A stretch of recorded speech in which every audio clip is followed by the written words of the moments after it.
Hello बच्चों, welcome to JET point. JET point में आपका बहुत बहुत स्वागत है।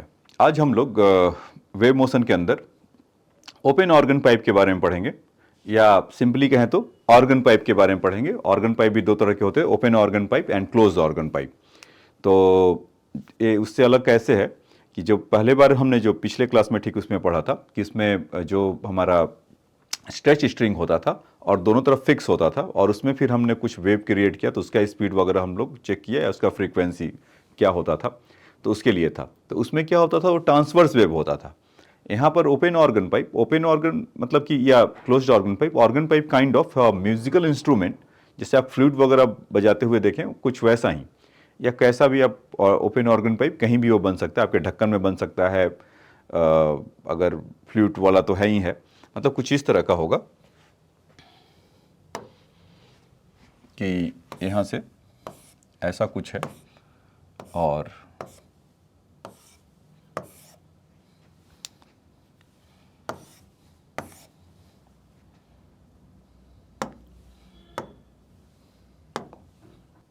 कुछ ऐसा कि एयर, मतलब यहाँ पर कुछ लकड़ी का ऐसा लगा हुआ है, और एयर जब ऐसे आए और इसके बाद टकराने के बाद इसको ऊपर ऐसा कर दे, तो जो यहाँ पर उसके रेजोनेंस से मैच करेगा तो उस समय का जो फ्रीक्वेंसी होगा तो उसके लिए होगा। तो जब यहाँ पर हम तो बेसिकली इसके लिए ये होता है, तो लॉन्गिट्यूडिनल वेव के लिए अभी देखेंगे। पिछले बार हमने transverse wave string stretch string के लिए देखा था, इस बार लॉन्गिट्यूडिनल वेव के लिए देखेंगे। तो ऑर्गन पाइप या stationary wave in organ pipe. हाँ, तो उसमें भी क्या था कि जो स्ट्रेच स्ट्रिंग वाला था, या स्ट्रिंग को हम कर रहे थे दोनों तरफ से फिक्स करके, दोनों एंड फिक्स होता था और फिर उसमें कुछ ऊपर नीचे करते थे, तब ऐसा होता था। अभी हम इस ऑर्गन पाइप के लिए या स्टेशनरी वेव, और वो भी क्या था कि उनका जो मतलब कि नेट डिस्प्लेसमेंट या मतलब लेंथ, स्ट्रेच स्ट्रिंग का जो लेंथ होता था वो फिक्स होता था, तो स्टेशनरी वेव टाइप का होता था। तो कल इस पे काफ़ी चर्चा किए थे, stationary wave in organ pipe.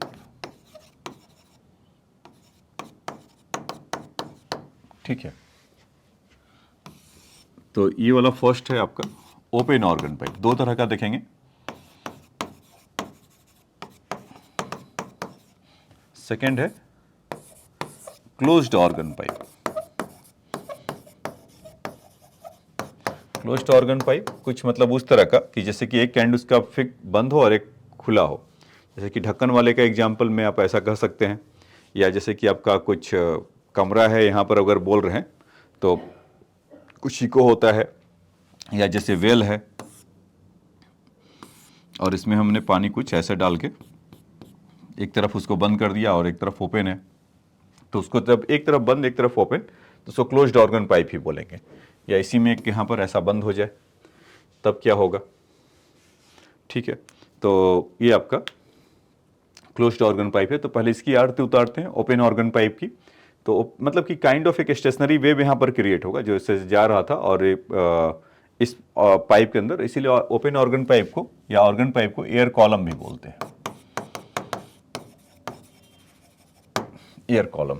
ठीक, तो ओपन ऑर्गन पाइप में जैसे मान लीजिए कि आप यहाँ से बोले तो मैक्सिमम यहाँ से मतलब वो जाने के बाद यहाँ से ऐसा निकलेगा, तो मतलब जो वेव वहाँ से जब निकला तो कुछ इस मोड में आएगा,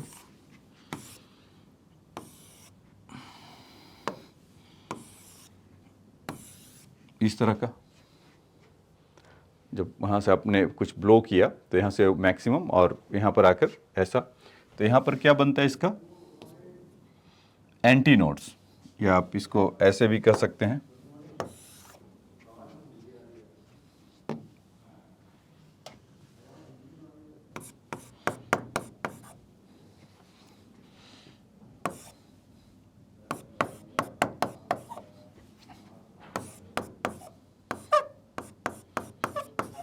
यहाँ पे नोड होगा तो y इक्वल टू कुछ जीरो होगा, तो मैक्सिमम डिस्प्लेसमेंट इस पॉइंट पर ऐसा निकल कर आ रहा होगा, और ये हमारा यहाँ से ऐसा नोड आ रहा है। ठीक है, तो anti node, node, anti node इस तरह का बनता है इसमें। तो यहाँ पर यही नहीं, और भी आगे मतलब इसका जाएगा जैसे, और इसमें आप ऐसा देखिए कि ये हाफ ऐसा बन रहा है और इसका लेंथ फ्लूइड मतलब पाइप जो भी है उसका लेंथ एल है, तो यहाँ पर जो वेवलेंथ आपको निकल कर आएगा कुछ 4L इस तरह का।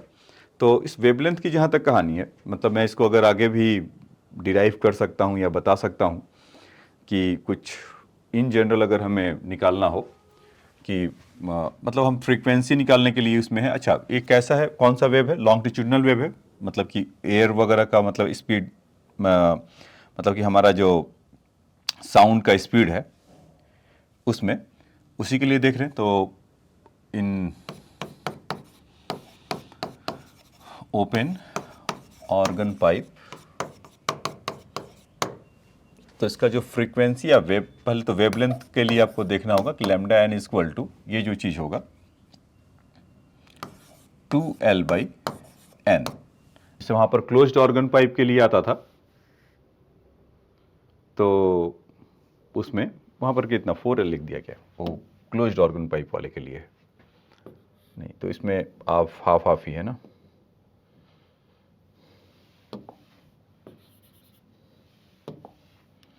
इसमें कुछ 2L, तो वही मैं बोल रहा था कि इसके लिए कि अगर इन जनरल अगर हमें बताना हो ओपन ऑर्गन पाइप के लिए इसका वेवलेंथ का जो वैल्यू है तो n बाई या 2L/n, जैसे क्लोज्ड ऑर्गन देखो या तो दोनों तरफ क्लोज हो या दोनों तरफ ओपन हो, तो उसके लिए जो वेवलेंथ का वैल्यू है 2L है, तो इसका इन जनरल अगर हम यहाँ पर करने चले lambda n equal to 2L/n, तो यहाँ पर जैसा आपको बता रहा था कि कुछ इस तरह का कि फर्स्ट वाले के लिए ऐसा,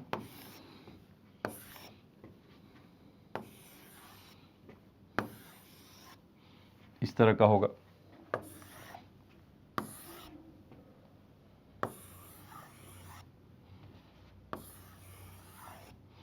ऐसा ये बनेगा।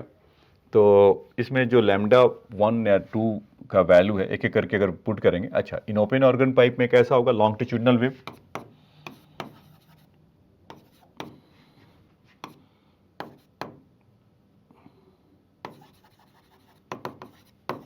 ट्यूडिनल वेव, तो उसका वेलोसिटी क्या होता था, v equal to gamma p by rho, यही होता था ना साउंड का स्पीड उसमें लॉन्गिट्यूडिनल वेव के लिए। और ये अभी जो करें नॉर्मल मोड ऑफ वाइब्रेशन होगा,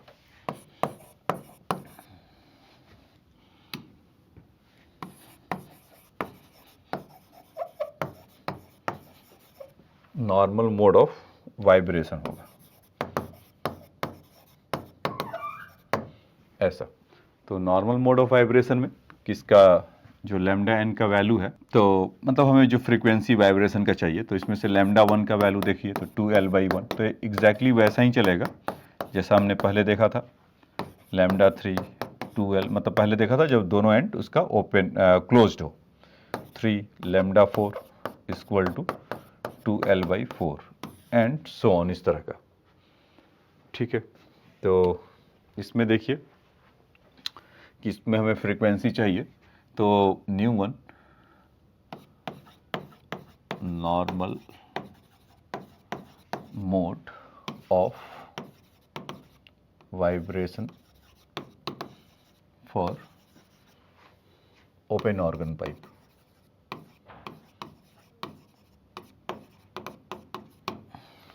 ऐसा। तो इसमें ν_n का जो वैल्यू होगा v/λn, तो यहाँ से हम बोल सकते हैं कि ν_n equal to n times of 2L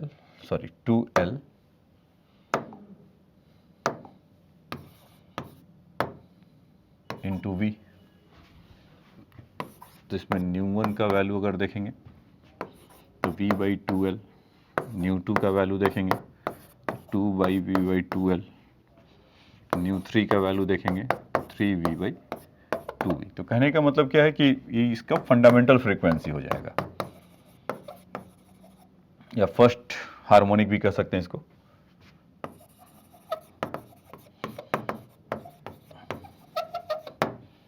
और फर्स्ट हार्मोनिक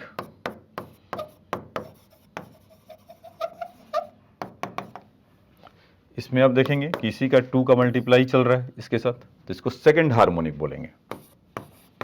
रिपीटिशन हो रहा है, हार्मोनिक और रिपीटिशन हो रहा है, तो पहली बार हुआ, तो इसके लिए इसको बोलेंगे first overtone.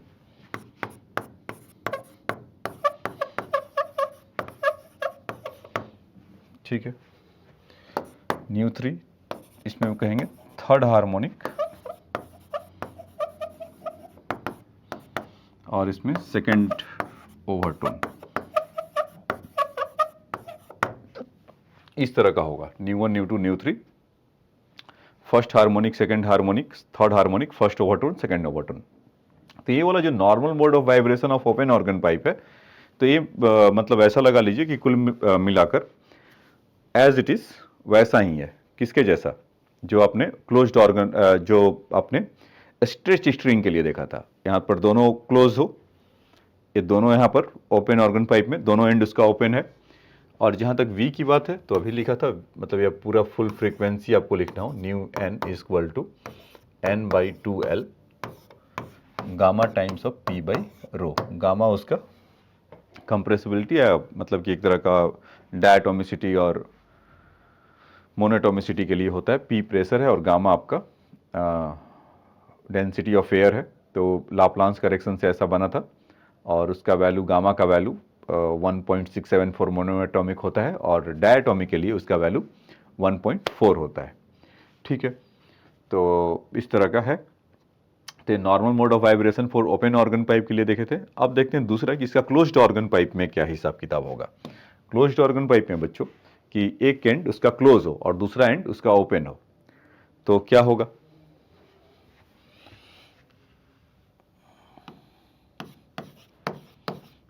Normal mode of vibration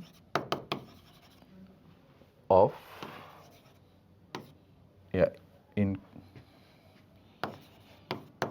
closed organ pipe, then what will happen?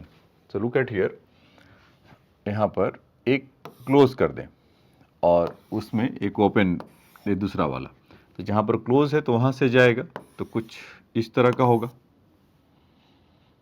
तो सबका भी क्वालिटेटिव ही बता रहा हूँ, उसका एनालिटिकल तो आपको एग्जाम में प्रूफ करने को आएगा नहीं, लेकिन फिर भी वो जानते रहिएगा बात। लेकिन एनालिटिकल में समय ज़्यादा लग रहा है, तो इसीलिए इसको आसान करने के लिए ऐसा आपको बता दे रहे हैं, ऐसा।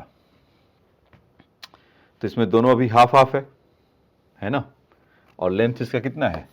L, तो लैम्डा बाई 2 ही बन रहा होगा अभी तो, क्योंकि मतलब लैम्डा करने के लिए क्या होता है, एक ऐसा, तो अभी तो एक ही हाफ उसका बना। तो उस केस में अगर देखेंगे तो जो उसका फ्रीक्वेंसी वेवलेंथ होगा, लैम्डा इज इक्वल टू कुछ 4L आएगा बच्चों। ठीक, तो उसके लिए अगर हमें इन जनरल अगर बनाना हो, और इसका मान लीजिए कि दूसरा वाला अगर बनाते भी हैं, चलिए यहीं पर बना देता हूं।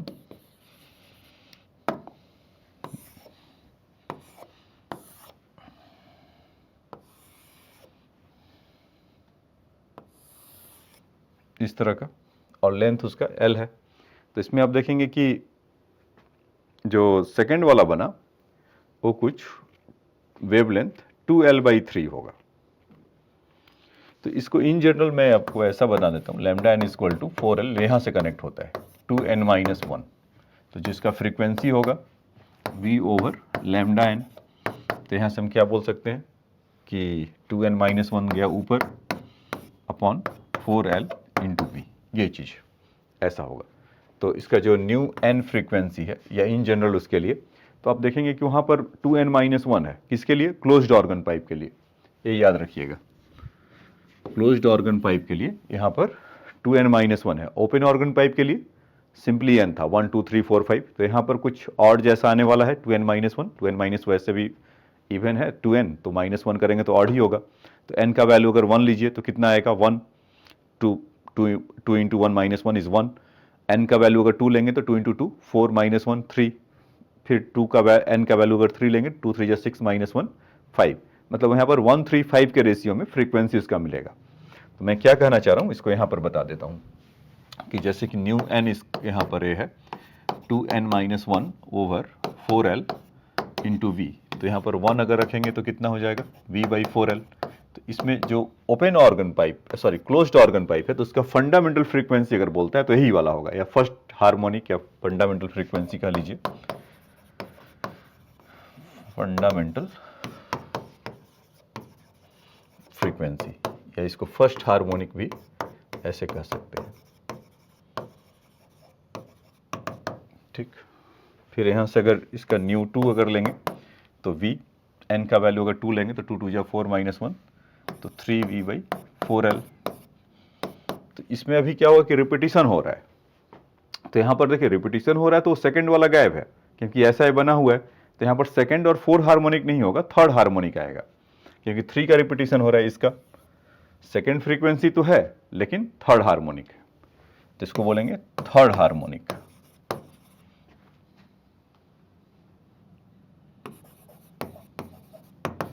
थर्ड हार्मोनिक, उसके आगे फर्स्ट ओवरटोन, पहली बार उसको रिपीट कर रहा है, सेकंड फ्रीक्वेंसी है तो फर्स्ट ओवरटोन का मतलब बच्चों यहाँ पर कितना होगा, इसका थर्ड हार्मोनिक, और 3V/4L। इसी तरह से न्यू 3 अगर लेंगे तो उसमें वैल्यू पुट करिए, 3 2 या 6 -1 5, तो 5V/4L। तो यहाँ पर कितना हो जाएगा, fifth harmonic and second overtone. ठीक है, तो इतना काफ़ी है इसको जनरलाइज करने के लिए। तो आप इसमें देख रहे होंगे कि जो फ्रीक्वेंसी का रेशियो है, न्यू 1, न्यू 2, न्यू 3, अगर इन्हीं तीनों का देखा जाए तो 1 3 5, और आगे भी देखेंगे तो 7 डॉट डॉट डॉट डॉट ऐसे ऑड नंबर में उसका चलते चला जाएगा, है ना। तो फ्रीक्वेंसी का 1 3 5 7 इसमें होगा। तो उसमें और इसमें आपको अंतर समझ में आ गया कि फर्स्ट हार्मोनिक और इसमें क्या क्या इसका है। ठीक, इस पर क्वेश्चन कुछ करेंगे आज जितना इसमें निकलता है, तो उसमें एक आध क्वेश्चन मिक्स भी हो गया है, तो उसके लिए भी तैयार रहिएगा। तो ये फर्स्ट हार्मोनिक और सेकंड हार्मोनिक का मतलब समझ में आया। एक बार फिर से ब्रीफ कर देता हूँ आपके लिए कि देखिए इसमें अभी आप जो हमने आपको बताया कि ऑर्गन पाइप क्या होता है। बेसिकली ऑर्गन पाइप में दोनों, या एयर कॉलम जो है उसमें दोनों अगर ओपन एंड है तो एग्जैक्टली जो पीछे आपने सीखा हुआ है वो वैसे क्या वैसा हो जाएगा। कि मतलब कि अगर क्लोज्ड अगर दोनों साइड पर था तो उसका मतलब उसके पीछे का रीजन है कि उसका जो वेवलेंथ आप निकालते हैं वो 2L/N होता था। अगर एक एंड ओपन हो और एक एंड क्लोज हो तो वहाँ का जो वेवलेंथ होगा, वहाँ पर दोनों को ऐसा करते हैं, कंपेयर कर देता हूँ तो आपको ज़्यादा सहूलियत होगा उसको समझने में। तो जैसे कि ऐसा कर लेता है, ओपन ऑर्गन पाइप और यहाँ पर क्लोज ऑर्गन पाइप। ठीक है, ऑर्गन पाइप जहाँ पर हम उसको कर सकें, तो एक एंड उसका ओपन हो तो इस केस में जो उसका वेवलेंथ होगा λn इक्वल टू, और उसका सपोज पाइप का लेंथ L है दोनों केस में, तो L/2L/n होता है। यहाँ का जो λLn होता है तो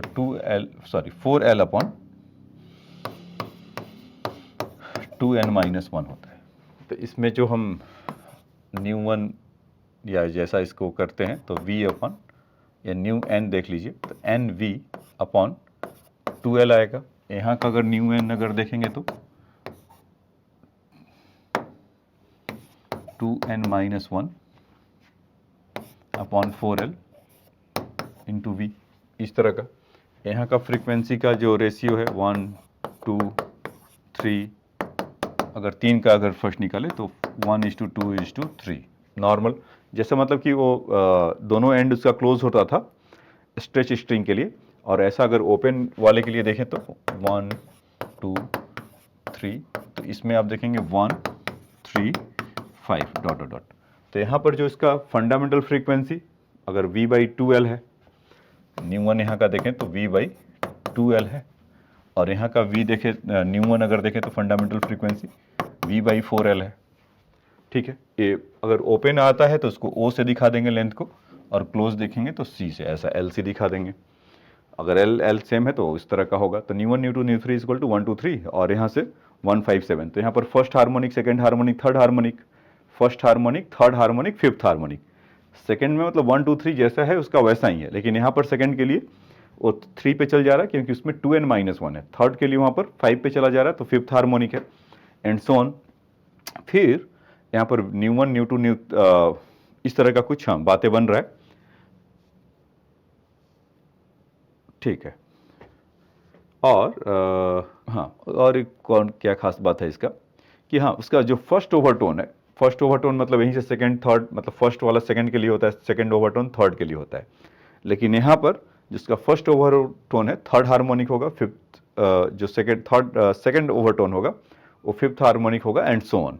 तो दोनों में कंपेयर आपको समझ में आया? तो यहाँ से मैं समझता हूँ कि आपका होगा। चाहे तो इस बात को आप लिख भी सकते हैं। तो इस पर आप मान के चलिए कि एक क्वेश्चन एडवांस में तो पक्का से फिक्स रहता ही रहता है, और उधर मेंस में भी रहता है, तो आपको कभी ये निराश करके नहीं जाने देगा, कुछ ना कुछ 6 7 10 नंबर का काम करके कहीं जाएगा। ठीक है बच्चों, तो अब आ जाइए इस पे कुछ क्वेश्चन वगैरह देख लिया जाए कि क्या क्या है जो सीखे थे।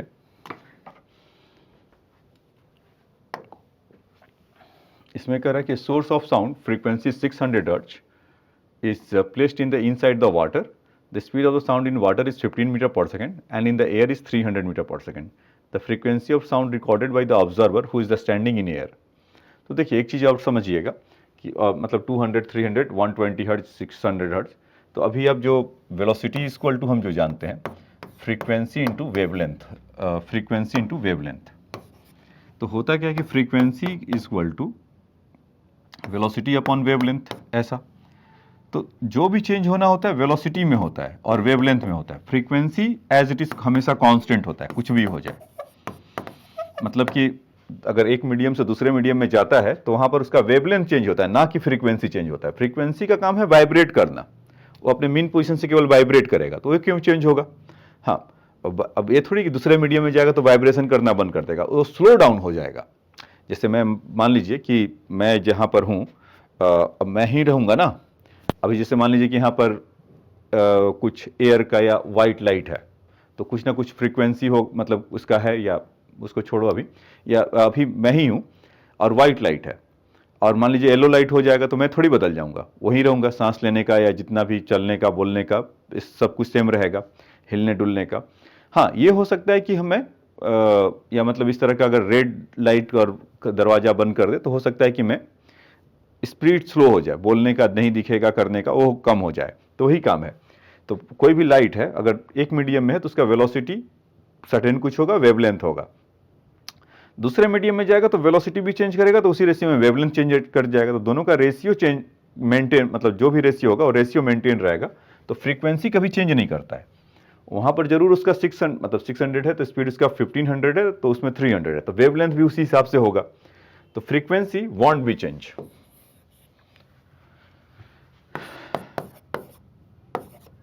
Frequency will not change. It is independent of medium, ऐसा। तो इसलिए उसका 600 हर्ट्ज ही रहेगा। ठीक है बच्चों, अब देखिए नेक्स्ट कह रहा कि ratio of the speed of the sound in nitrogen gas to that of in the helium gas at 300 kelvin is. तो टेम्परेचर अभी क्या है, दोनों का सेम है, लेकिन वहाँ पर एक नाइट्रोजन गैस है और दूसरा एक क्या है, हीलियम गैस है, तो मास दोनों का अलग अलग है।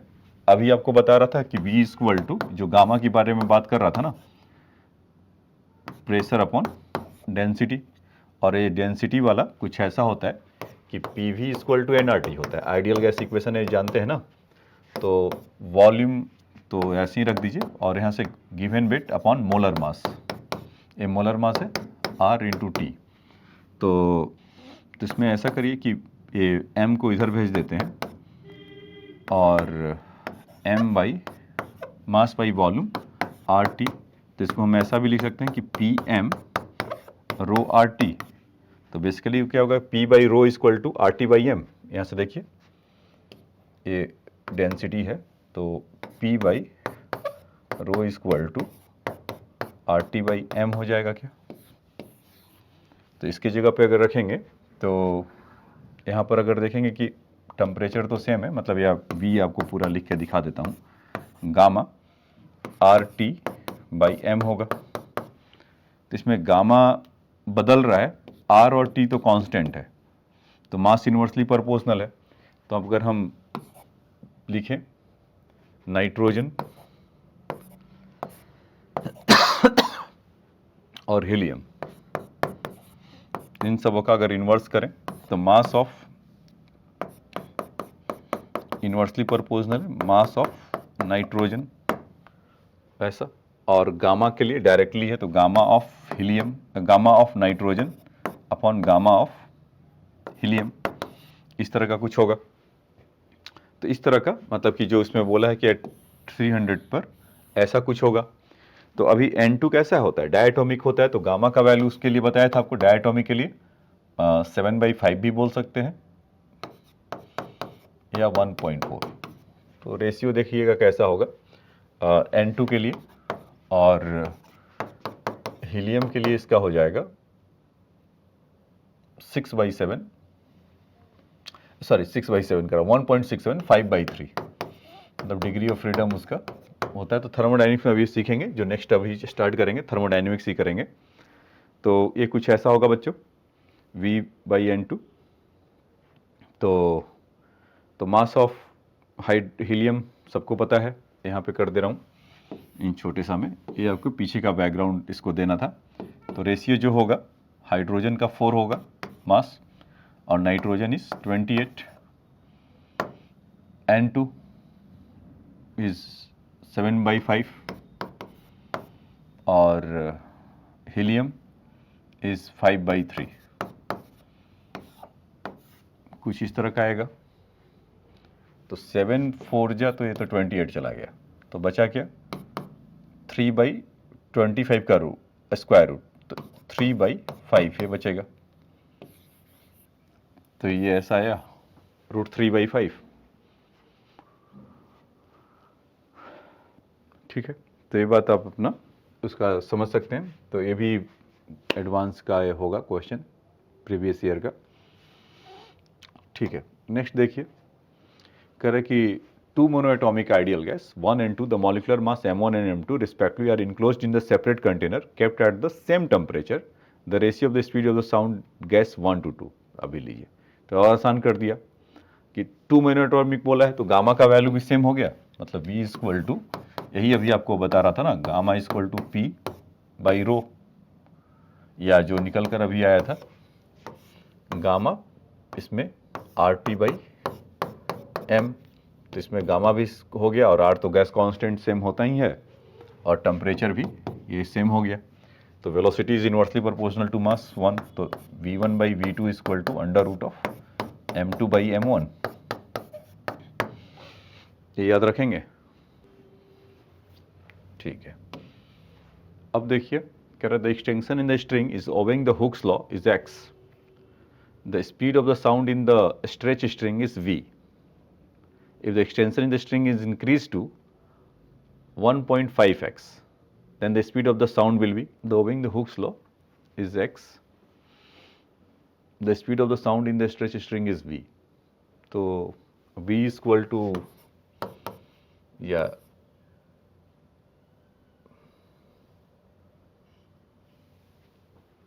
if the extension of the string is increased to 1.5x, तो मास पर यूनिट लेंथ जैसा उसका कुछ है, v इक्वल टू आपका टेंशन जितना t होगा, और तो मास m बाई लेंथ जितना उसका l ले लीजिए, x ले लीजिए, बोल ही रहा है। दूसरे केस में v डैश t मास 1.5x, तो ऊपर जाएगा v इक्वल टू t। ये 1-2 क्वेश्चन मैंने बोला था, कुछ मिक्स हो गया है, तो इसीलिए ऐसा मिल रहा है। v/v डैश आप ऐसा डायरेक्ट लिख लीजिए, तो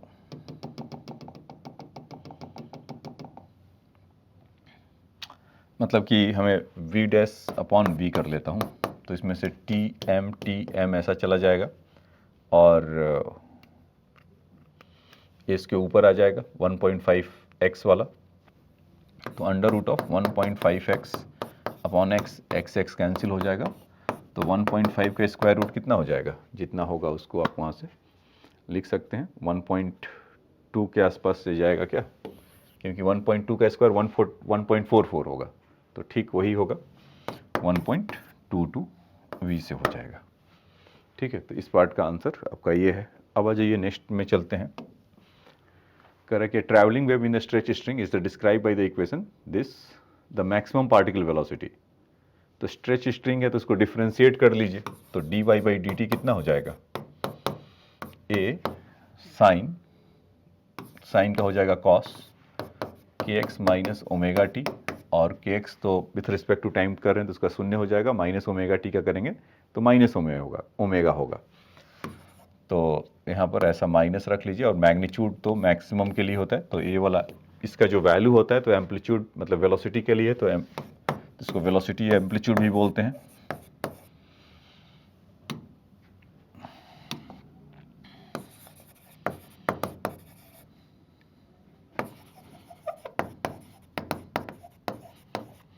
और इसका मैग्नीट्यूड होगा ए ओमेगा, ऐसा। तो उसमें ए ओमेगा वैल्यू आएगा मैक्सिमम, तो ये वाला आपका ए ऑप्शन हो जाएगा। देखिए हाँ, यहाँ से स्टार्ट हुआ कुछ, वो तो कुछ अपना चल रहा था। कह fundamental frequency of closed organ pipe is equal to the first overtone of an open organ pipe. क्या बोला कि fundamental frequency of closed organ pipe is, तो फंडामेंटल फ्रीक्वेंसी ऑफ, अच्छा पूरा क्वेश्चन पढ़ लेते हैं। Fundamental frequency of closed organ pipe is equal to the first overtone of open organ pipe is the length of open organ pipe is 60 centimetre, what is the length of the closed organ pipe. ये देखिए बहुत ही एकदम शुद्ध मतलब organ pipe पर basic question और advance में आ रखा है, और ऐसे ही क्वेश्चन आपको मिलता है। तो खैर यहाँ पर देखते हैं कि fundamental frequency of closed organ pipe, तो fundamental frequency of closed pipe के लिए देखते हैं, तो कितना हो जाता है v बाई 2L, और क्लोज्ड ऑर्गन पाइप तो v बाई 4L, ऐसा, क्योंकि क्लोज्ड में है तो v बाई 4L आता है, तो उसको C कर दीजिए यहाँ पर, LC क्लोज्ड ऑर्गन पाइप के लिए। ठीक है, ठीक है। So fundamental frequency of the closed organ pipe is v upon 4LC, ऐसा होगा। और उसके बाद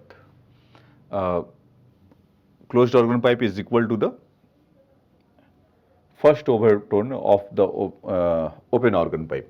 तो ओपन ऑर्गन पाइप का तो नॉर्मल वाला होगा, नॉर्मल तो दोनों है, नॉर्मल मोड ऑफ वाइब्रेशन दोनों के लिए बोलते हैं। Open organ pipe for open one,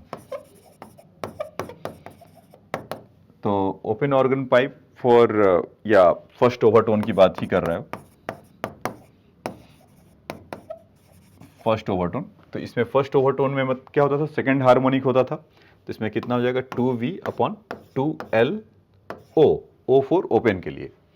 तो उसमें क्या कर रहा है कि if the length of the open organ pipe is 60 centimetre, तो ठीक है, तो ऐसा कर लेते हैं, और दोनों इक्वल है, तो हम यहाँ से ऐसा बोल सकते हैं क्या, v by 4LC equal to 2v by 2LO, ऐसा। तो v से v घर गए और 2 से 2LO घर गए। तो ओपन क्लोज का हमें चाहिए क्लोज्ड ऑर्गन पाइप, तो LC इक्वल टू हम क्या लिख सकते हैं, LO बाई 4। तो LO का वैल्यू कितना आ जाएगा बच्चों, बताइए। LO का थोड़ा सा कलर चेंज किया जाए, बोरिंग लग रहा है बहुत देर से। तो L open organ pipe is our 60 centimetre, तो 60 बाई 4 तो कितना हो जाएगा 15 सेंटीमीटर। तो ये आपका ऐसा 15 सेंटीमीटर निकल कर आ जाएगा। ठीक, तो समझ में आया। तो इस शुद्ध आपका जो पहला very first question you will encounter the your organ pipes. देखिए, the fundamental tone produce by the organ pipe of the frequency of 110 hertz, some of the other frequency in the note produces by the pipe are 220, 440, 550, 660. Is this pipe is open at the both end, or open at if this pipe is open at the both end and open at one end and closed at other end. Calculate the effective length of the pipe. Speed of the sound is 330 metre पर second. तो basically हमसे पूछना चाह रहा है कि ये open organ pipe के लिए है या क्लोज्ड ऑर्गन पाइप के लिए है. तो जैसा इसमें दिखाई पड़ रहा है कि 110 है तो नेक्स्ट 120 220 ऐसा इस तरह का बनते हुए जा रहा है. तो हम अगर इससे अगर कंपेयर करें न्यू वन हमारे पास अगर 110 है तो न्यू टू मान लेते हैं वही हमारा है 2, तो यहाँ पर 220 हर्ट्ज होगा अगर ओपन एट बोथ एंड होगा तो.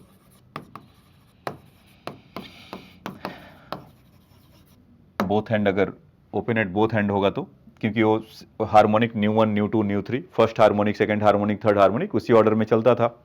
तो इस केस में अगर न्यू थ्री का वैल्यू अगर देखेंगे तो 330 हर्ट्ज ऐसा होगा. फिर न्यू फोर न्यू फाइव इस तरह का या उसमें और आगे तक बढ़ के गया है तो चलो हम भी आगे बढ़ जाते हैं.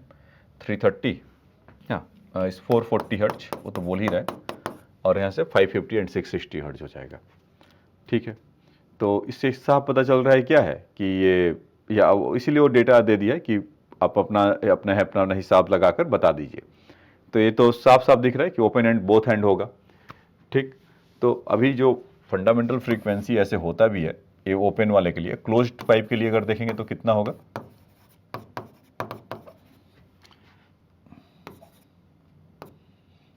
यह फंडामेंटल फ्रीक्वेंसी न्यू नॉट ही कर देते हैं इसको और यहाँ से V/4L है तो V/2L का वैल्यू कितना है इसमें से.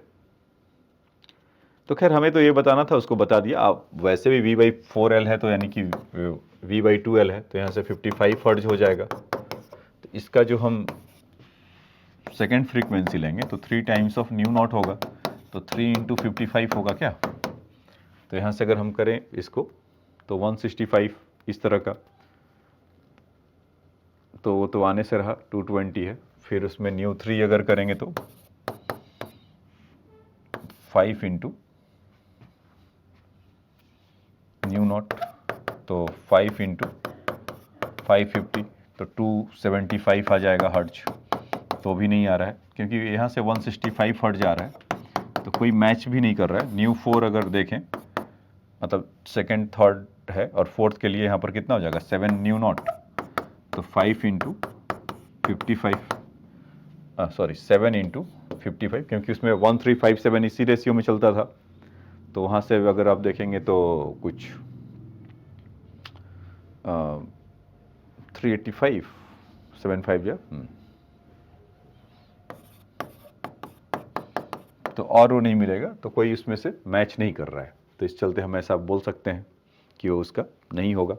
कि किसका, क्लोज्ड ऑर्गन पाइप का नहीं होगा. तो ओपन ऑर्गन पाइप के लिए है जो बोथ हैंड पर है ओपन है तो उसको ओपन ऑर्गन पाइप और उसको बोल सकते हैं. तो calculate the effective length of the pipe. तो ठीक है, तो इसका अगर V = हम लोग न्यू = 110 अगर कर लेते हैं फंडामेंटल फ्रीक्वेंसी इसी को मान लेते हैं अगर तो. और दूसरा इसका V/ कुछ 2L है तो 110 है तो इसका 330/2L तो यहाँ से 3 हो जाएगा. तो यहाँ से L का वैल्यू कितना हो जाएगा 3/2 मीटर मतलब 1.5 मीटर. तो इसका इफेक्टिव लेंथ कितना हो जाएगा बच्चों 1.5 मीटर क्योंकि इसका फंडामेंटल फ्रीक्वेंसी 110 है तो वहाँ से हम उसको बता सकते हैं.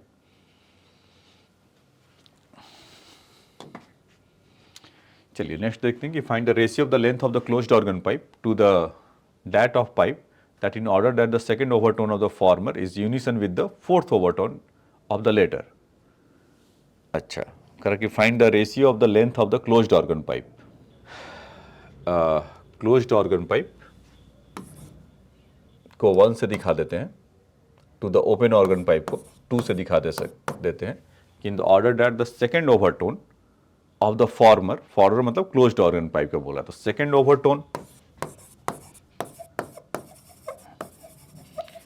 ओवरटोन का मतलब उसका थर्ड फ्रीक्वेंसी. तो थर्ड फ्रीक्वेंसी मतलब उसका कहने का मतलब fifth harmonic.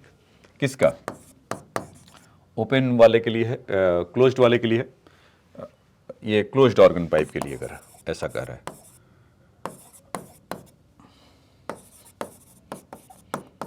Closed organ, second overtone का मतलब उसका थर्ड फ्रीक्वेंसी का मतलब फिफ्थ हार्मोनिक। तो यहां से हम ऐसा बोल सकते हैं कि 5V/4LC क्लोज्ड, ऐसा। तो न्यू 1 ऐसा ले लेते हैं। अब उसके बाद क्या कर रहा है कि is in unison with the fourth overtone of the latter. So fourth overtone of the latter मतलब टू ओपन ऑर्गन पाइप के लिए। तो इसमें आराम आराम से आपको बताना है, मतलब ऐसा जल्दीबाजी नहीं कि इसमें क्या होगा उसमें क्या, पढ़कर कंफ्यूज हो जाएंगे, हो गए। तो जैसे अभी मैंने देखा आप कैसे किया कि वहाँ पर सेकेंड ओवरटोन बोला, और किसके लिए बोला, क्लोज्ड ऑर्गन पाइप। तो second overtone closed organ pipe, तो क्लोज्ड ऑर्गन पाइप में पहले सोचे तो 1 3 5 ऐसा चलता है, first harmonic, third harmonic, fifth harmonic. तो सेकेंड वाला थर्ड होगा और थर्ड जो फ्रीक्वेंसी होगा उसका फिफ्थ हार्मोनिक होगा। तो सेकेंड ओवरटोन क्या होता है आपका, थर्ड फ्रीक्वेंसी को बोलते हैं जहां पर रिपीटिशन होता है सेकेंड टाइम्स। तो थर्ड हार्मोनिक, तो न्यू उसका जो उसका फ्रीक्वेंसी जो होगा 5V/4L, और C4 वहाँ पर सबस्क्रिप्ट में जो लिखा हुआ है ये चीज़, इस क्लोज्ड ऑर्गन पाइप वहाँ पर क्लोज्ड ऑर्गन पाइप के लिए न्यू 1 है। ओपन ऑर्गन पाइप के लिए इसका क्या बोल रहा है, फोर्थ ओवरटोन। तो फोर्थ ओवरटोन का मतलब उसका फिफ्थ हार्मोनिक के लिए बोल रहा है, क्योंकि उसमें तो एक के बाद एक ऐसा चलते रहता है। मतलब फोर्थ वाले के लिए फिफ्थ फ्रीक्वेंसी, फिफ्थ फ्रीक्वेंसी का मतलब इज योर फिफ्थ ओवरटोन। तो वहाँ पर 5 टाइम्स ऑफ V/2L ओपन, ओ से ओपन के लिए, ठीक है। तो मतलब इन दैट केस 5 तो हम बोल लिख रहे हैं, लेकिन इस दैट केस से न्यू 2 बोल रखे हैं ना, तो इसको न्यू 2 कर लीजिए कि थोड़ा सहूलियत हो, ऐसा होगा। तो find the ratio of the length of the closed organ pipe. तो इन दोनों का यूनिसन हो रहा है, तो यूनिसन का वर्ड का मतलब क्या है कि एक जैसे हो गए, इनका जो फ्रीक्वेंसी है कुछ 1 हो गया। तो यहां से हम बोल सकते हैं कि nu 1 is equal to nu 2, ऐसा। तो अभी यहां से देखिए 5V/4LC और यहां से 5V/2LO, तो 5B गया। तो यहां से जो भी आपको निकालना है LC/LO, तो 2/1 इस तरह का निकल कर आ जाएगा, ठीक है बच्चे। अब देखिए नेक्स्ट कह रहा है कि tuning fork of frequency 340 hertz is vibrate just over the tube of length 1 metre, ठीक है। इसका just over the tube of length 1 metre, water is being poured gradually in the wall in the tube, what is the height of the tower column will be the required to the resonance. So the speed of the air column is also 340 meter per second, 341 metre पर second.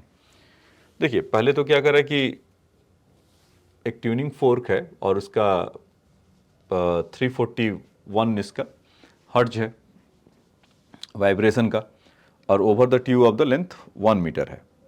तो कह रहा है कि जब जगह water अगर इस ट्यूब में वाटर अगर फिल कर दे रहे हैं,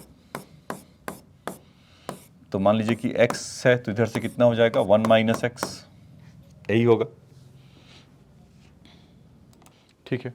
तो 1 - x, तो या इधर से उल्टा भी कर सकते हैं कि इधर से आप ऊपर से ले लीजिए x, तो 1 - x, तो किधर से भी वैसा कोई फर्क नहीं पड़ेगा, क्योंकि वो दोनों केस में क्या हो रहा है कि रिजोनेंट हो रहा है। तो 341 हर्ट्ज है और इसका स्पीड 341 गिवन ही है, और 4 लेंथ कोई सा भी ले लीजिए, अगर लेंथ अगर x का लेते हैं तो x का ले लीजिए, ऐसा।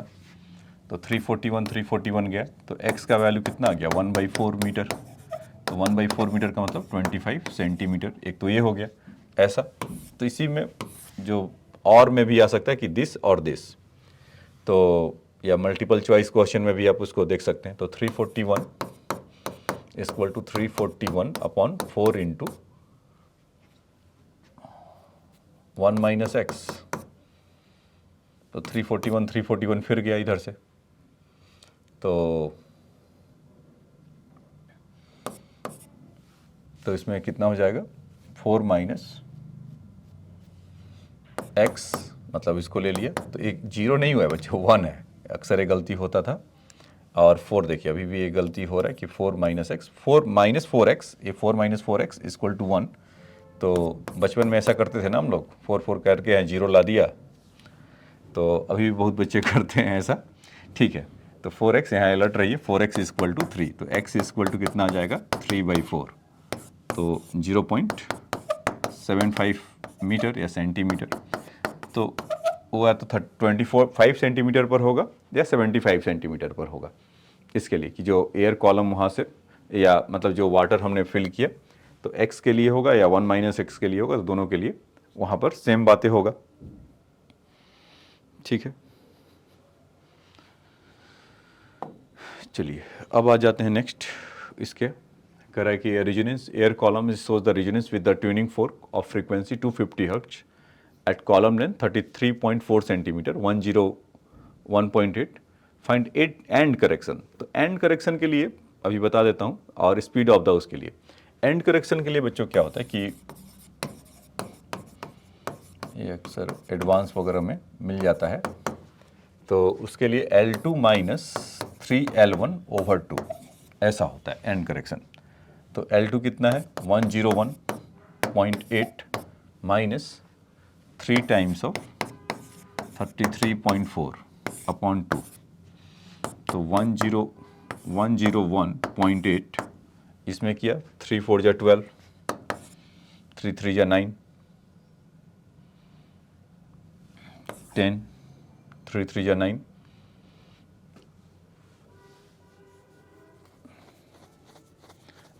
ठीक है 10, तो 100 ऐसा ये मिलेगा ना, /2, तो कितना हो जाएगा ये 100.1, और वैसे भी 33 3 जा 99 होता है, तो इतना सोचना क्या था, तो 0.18/2, तो 0.18/2 इज 0.9 सेंटीमीटर। तो एंड करेक्शन तो आपका इसमें इतना मिला 0.9 करेक्शन 0.9 सेंटीमीटर।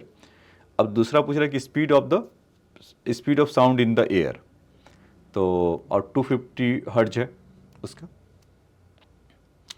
तो हम ऐसा कर सकते हैं कि ये हम जानते थे ना, न्यू इक्वल टू V/4L, तो इसमें अभी ऐसा कुछ है नहीं कि रेजोनेंस इसको दिखाने के लिए, जैसे कि रेजोनेंस एयर कॉलम सोच द, ठीक है, मतलब कि वो ऐसा कुछ बता नहीं रहा है कि है, और रेजोनेंस एयर कॉलम अगर बोल रखा है, एयर कॉलम बोल रखा है, ठीक है, तो इसका मतलब दोनों तरफ ओपन है।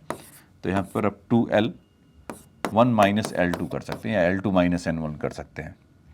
तो V equal to nu times of 2, जो ज़्यादा होगा उसका माइनस कर लीजिए, 101.8 माइनस 33.4, तो इसका फ्रीक्वेंसी 256 हर्ट्ज है, तो 256 × 2 कितना हो गया 512, तो ये तो हो गया 512 इंटू, इसको देखिए तो 0.4 हो जाएगा, नहीं तो, और यहाँ से 11 - 3 is 8,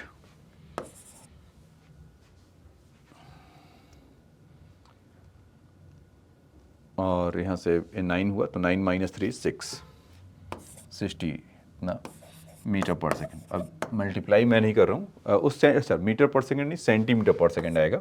अगर मीटर में करेंगे तो यहाँ से .68 हो जाएगा। वही मैं सोचा कि इतना ज़्यादा क्यों बढ़ रहा है, क्योंकि अगर एयर कॉलम है तो उसका स्पीड हार्डली 330 340 मीटर पर सेकंड ऐसा आएगा।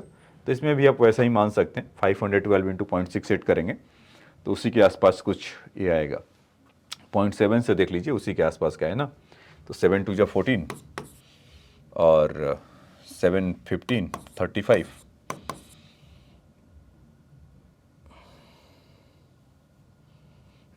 तो 3.7 14 7 8 ऐसा कुछ मिलेगा। 355 हाँ उसी ऑर्डर का है तो ठीक है, 350 360 340 उसी के आसपास ऐसा है तो चलेगा।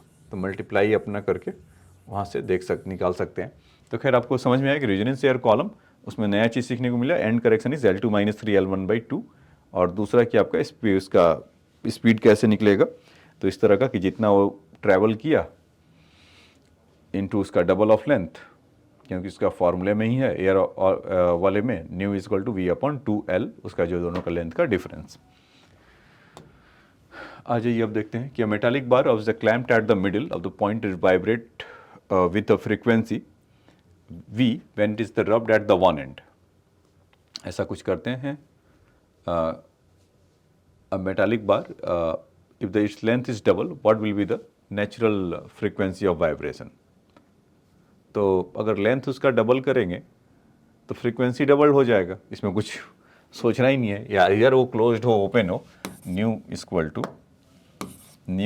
टू जैसे हम जानते हैं कि V/4L हो या V/2L हो, तो frequency is inversely proportional to length L. तो लेंथ को अगर हम डबल करेंगे, लेंथ को डबल करें तो फ्रीक्वेंसी हाफ हो जाएगा. तो न्यू डैश इक्वल टू न्यू/2, तो half of the frequency vibrate होगा. ठीक है. अब देखिए नेक्स्ट. हाँ, ये देखिए कह रहा है कि in open organ pipe is the resonance is the second harmonic with the frequency F1. Open organ pipe is second harmonic with frequency F1. तो सेकंड लिख तो रहा है सेकंड, नाम दिया है F1. Is 2 times of fundamental frequency is our F1. ऐसा. अब कह रहा है कि now the one end of the tube is closed end frequency is increase to. यहाँ पर ध्यान रखिएगा, उसके साथ एक गड़बड़ किया है. नाउ द ये एडवांस का क्वेश्चन है, ऐसे आपको बता दे रहा हूँ कि now one end of the tube is the closed end frequency is increase to F2. F1 से F2 हो गया. तो F2 क्या हुआ भाई? And such that the resonance again the column in the nth harmonic. ठीक है. तो F2 को कह दे रहे हैं यहाँ पर N/4L, कुछ ऐसा. ठीक है. तो यहाँ पर इसका वैल्यू जो हम देखेंगे तो कितना आ जाएगा, अगर इसका N का वैल्यू ऑड अगर है तो उसमें अगर कर रहा है तो इस वाले के लिए अगर आप देखेंगे 2V0, मतलब ऐसे कितना होता है कि 2V/2L. मतलब अगर F1 का वैल्यू एक्चुअल में देखेंगे तो यहाँ से कैंसिल होने के बाद V/L ऐसा होगा, या न्यू2 इसका वैल्यू इसका V/L के बराबर है. तो इसमें अगर n का वैल्यू अगर ऑड है और n का वैल्यू 3 पुट कर रहे हैं तो F2 सॉरी यहाँ पर V भी साथ में आएगा. तो F2 का वैल्यू, n का वैल्यू अगर 3 ले रहे हैं तो 3 और यहाँ से 4 और V/L का रेडीमेड वैल्यू कितना हो जाएगा F1. ये समझ में आया क्या?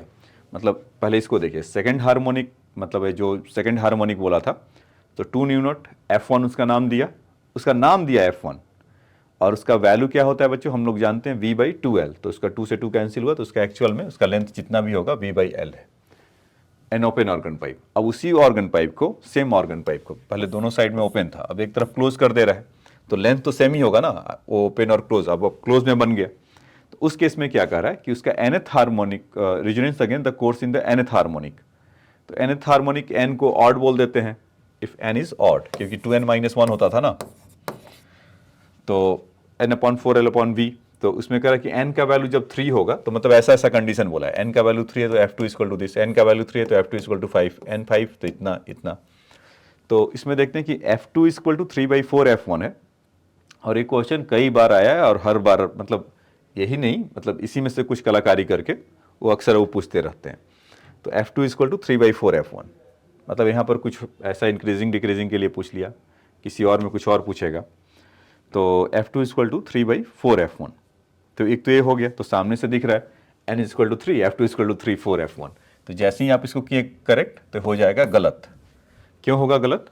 इसलिए बच्चों कि उसमें क्या बोला है, इंक्रीज टू, उसमें वर्ड पे जाइए, the frequency is increase to F2.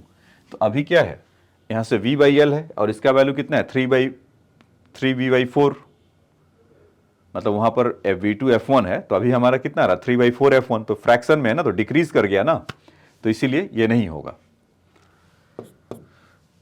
ठीक. अब इसका दूसरा चेक करते हैं. F2 इक्वल टू वहाँ पर 5 कर दें तो 5/4L V/L. तो इसको F2 इक्वल टू 5/4 F1 ऐसा यहाँ पर इंक्रीज कर गया क्योंकि F2 से 5/4, तो 5/4 का वैल्यू क्या है 1.25, तो F1 टाइम्स वो ज़्यादा होगा. तो यहाँ से हम बोल सकते हैं क्या 5/4, तो ये वाला ऑप्शन होगा और इंक्रीज कर रहा है.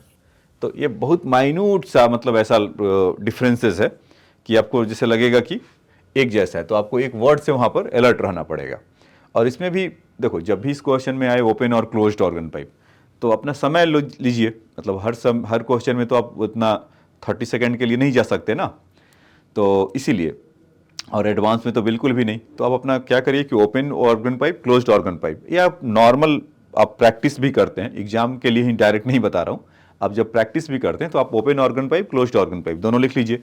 सेकंड थर्ड हार्मोनिक जब भी क्वेश्चन आए आप बिना मतलब कुछ किए ही आप अपना कर दीजिए। आप देखिएगा कि एकदम से जब क्वेश्चन पढ़ेंगे तो एकदम से आपको सारा चीज़ मामला दिख जाएगा, और क्वेश्चन कम, गलती होने का चांसेस कम होगा। 8-10 बार ऐसा करेंगे प्रैक्टिस घर पे, एग्जाम में आएगा तो बस दिमाग में ही वो फिगर बन जाएगा, ये दोनों तरफ में ऐसा ऐसा बन रहा है और उसको रीड कर रहा है आपका दिमाग कि चलो ये हो गया, ये हो गया, और वहाँ पर समय बच जाएगा। अब एग्जाम में ही जाकर सीधा एक प्रैक्टिस लगाने लगे तो गड़बड़ है। ठीक है, तो ये बात समझ में आ गया होगा बच्चों। चलिए नेक्स्ट बातें हैं।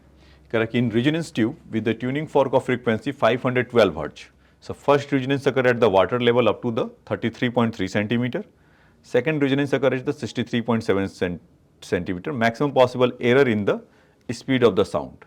तो दोनों साइड, दोनों उस पर अगर कैलकुलेट कर लें तो हमारा काम बन सकता है क्या, क्योंकि उसमें मैक्सिमम पॉसिबल एरर मांगा है। ठीक है, तो पहले वाले में जैसे the first resonance occur at the 33.3, और ठीक है, तो हम ऐसा कर सकते हैं कि जो मैक्सिमम पॉसिबल एरर है, या जो v का जो वैल्यू है, कुछ ऐसा होता था, अभी हमने देखा था कि 2 न्यू L2 माइनस L1, ये भी कर सकते हैं। मतलब वो उससे ज़्यादा बेहतर है कि, मतलब मैं सोच रहा था कि वेलोसिटी v1 निकालूं, फिर v2 निकालूं, और फिर दोनों को कुछ लिखूं, तो एक बार में ऐसा लिख सकते हैं। तो delta v change in error, यही हो सकता है। अब फ्रीक्वेंसी में तो कोई चेंज होता ही नहीं है, वैसे भी नहीं था, अब भी नहीं है। तो डेल्टा L2 एरर में इसमें क्या होता है कि दोनों को हम ऐड कर देते हैं। अरे सब गया, मतलब ये कांस्टेंट रहता है, तो डेल्टा L2 डिफरेंस या सम हो, तो उसमें देखिए उसका जो डेसिमल प्लेस के बाद एक ही है ना, एक डेसिमल है, तो वहीं पर गड़बड़ी है, इसको रखे रहो उसमें कि डेसिमल प्लेस के बाद एक डिजिट है, तो हम कहेंगे कि मैक्सिमम एरर इसमें 0.1 का आ सकता है, और इसमें 0.1 का आ सकता है, और 2 इंटू 512 तो कितना हो गया, 1024 इंटू 0.2, ऐसा तो करेंगे तो 204.8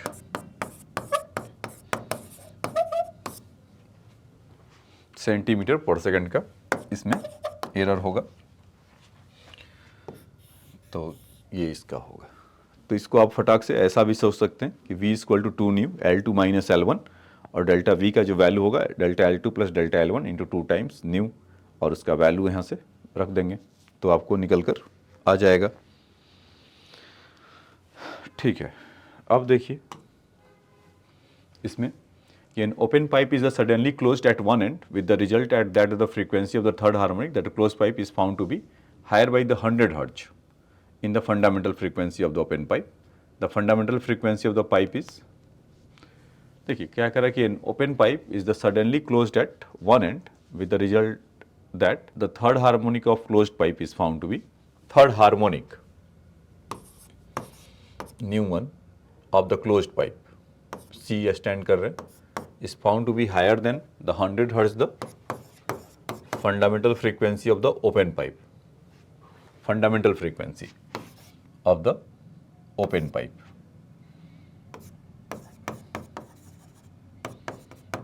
if न्यू नॉट ओपन, उसी के लिए फंडामेंटल के लिए रखते हैं, तो 3 न्यू 1, तो इसके लिए क्या होता था 3v/4 LC कर दें क्लोज्ड पाइप के लिए। The fundamental frequency of the open pipe is okay। अच्छा, उसी के लिए तो लेंथ तो सब सेम ही रहेगा, तो L ही ले लेते हैं। देख लेते हैं पहले जो इक्वेशन बोला है क्या क्या कर रहा है। 100 इज v/2L, क्योंकि उसी को क्लोज कर दिया है, सेम पाइप को एक बार जब ओपन था और सडनली क्लोज कर दिया, तब क्या होगा। तो यहाँ से देख लीजिए v-2L v-4L, तो 2 से 2 का अगर मल्टीप्लाई डिवाइड कर लो 2 तो कितना हो जाएगा 2/4, तो 2 - 3 कितना हो जाएगा 3 माइनस 2 कितना हो जाएगा, V/4L इक्वल टू 100 हर्ट्ज। तो हमसे क्या मांग रहा है कि find the fundamental frequency of the open pipe. तो ओपन पाइप के लिए फंडामेंटल फ्रीक्वेंसी क्या होता था बच्चों, V/2L। तो यहाँ पर V/4L का रेडीमेड वैल्यू है क्या, V/4L का रेडीमेड वैल्यू है, तो V/2L का वैल्यू कितना हो जाएगा, 200 हर्ट्ज। 2 को वहाँ से गायब कर दीजिए तो 200 हर्ट्ज, तो कितना आसानी से मिल गया ऐसा, ठीक है। चलिए अब आ जाते हैं नेक्स्ट। कह रहा है कि the experimenter of the determination of the speed of the sound in air using the resonance column method, the length of the air column that the resonance in the fundamental mode with the tuning fork is 0.1 metre.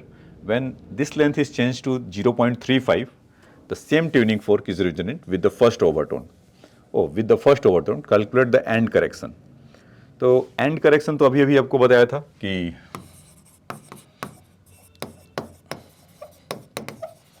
And correction is L2 minus 2L1/2। तो L2 का value कितना है, इस 0.35 minus 0.1 into 2, तो 0.2/2, तो यहाँ से कितना आ गया 0.15/2, तो कितना आ जाएगा 0.07, 0.07। हाँ, यहाँ पर एक गड़बड़ी है कि इसमें क्या बोला कि फर्स्ट ओवरटोन पे आ रहा है ना, तो यानी कि सेकंड मतलब यानी कि थर्ड हो जाएगा, इसीलिए मैं उसके आंसर में कोई मैच नहीं कर रहा था। यहाँ पर जो बोला कि same tuning fork is the first overtone, तो फर्स्ट ओवरटोन का मतलब उसके वेरी नेक्स्ट वाले में तो 2 उस पर होगा, तो उसमें यहाँ पर 3L1 आना चाहिए था। तो यहाँ पर कितना हो जाएगा 0.3, तो इसको करेंगे यहाँ से, तो 0. इसको हटा देता हूँ, इसको यहाँ से हटा देता हूँ, ये दिख तो रहा है ना, 0.5/2, तो कितना आ जाएगा 0.025 metre.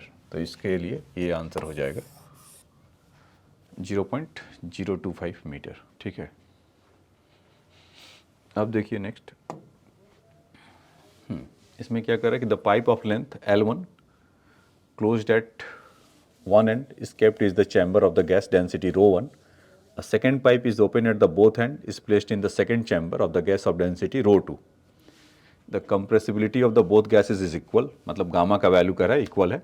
Calculate the length of the second pipe if the frequency of the first overtone the both cases is equal. ठीक है, पहले pipe of the length L1 है जो क्लोज्ड एट वन एंड, तो उसके लिए फ्रीक्वेंसी देखते हैं, fundamental frequency V1 1/4L1 is equal to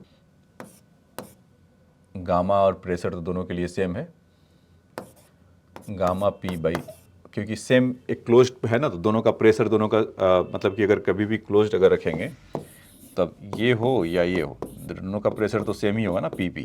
तो यहाँ से बोल सकते हैं ना कि ऐसा गामा P/ρ1। और दूसरा कि अगर ये आपका क्लोज के लिए है, the second pipe is the open at both hand is the placed at the second chamber of the density ρ2।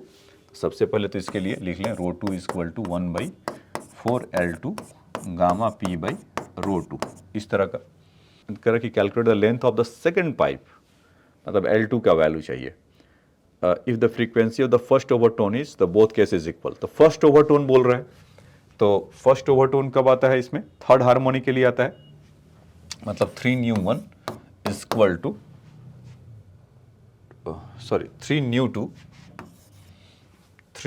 New 2 होगा, कि इसके लिए फर्स्ट ओवरटोन तो वहाँ पर सेकंड फ्रीक्वेंसी के लिए मिलेगा, और वहाँ पर क्या होता था, थर्ड हार्मोनिक होता था, तो इक्वल टू अब मतलब उसके लिए जो मांग रहा है कि first overtone is your third harmonic simple, और क्लोज्ड वाले के लिए तो उसमें से तो नहीं, पहले ही सही लिखा था, क्योंकि ये वाला आपका क्लोज्ड ऑर्गन पाइप है, ये हमारा क्लोज्ड पाइप है, और दूसरा वाला ओपन पाइप है। इसमें भी 2L2 लिख दिया, अच्छा तभी सेंस नहीं बना रहा होगा, और यहाँ पर ओपन है, ओपन पाइप है। तो इसमें क्लोज्ड पाइप का अगर फर्स्ट ओवरटोन करें तो 3 मतलब उसके लिए सेकेंड फ्रीक्वेंसी, तो मतलब कि इसका थर्ड हार्मोनिक के लिए होगा और फर्स्ट ओवरटोन होगा, तो 3/2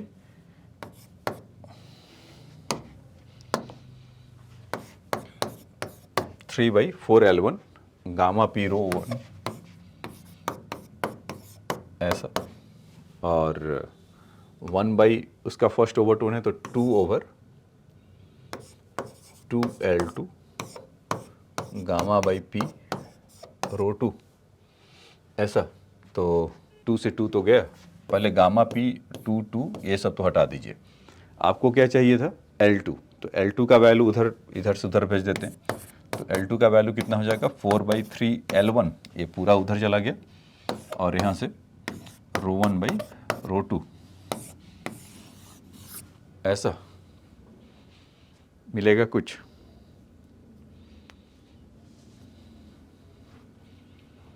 ठीक है, तो यही हमारा प्रूफ करना था। तो देख लीजिए 4L1 ρ1/ρ2 ये सामने रहा।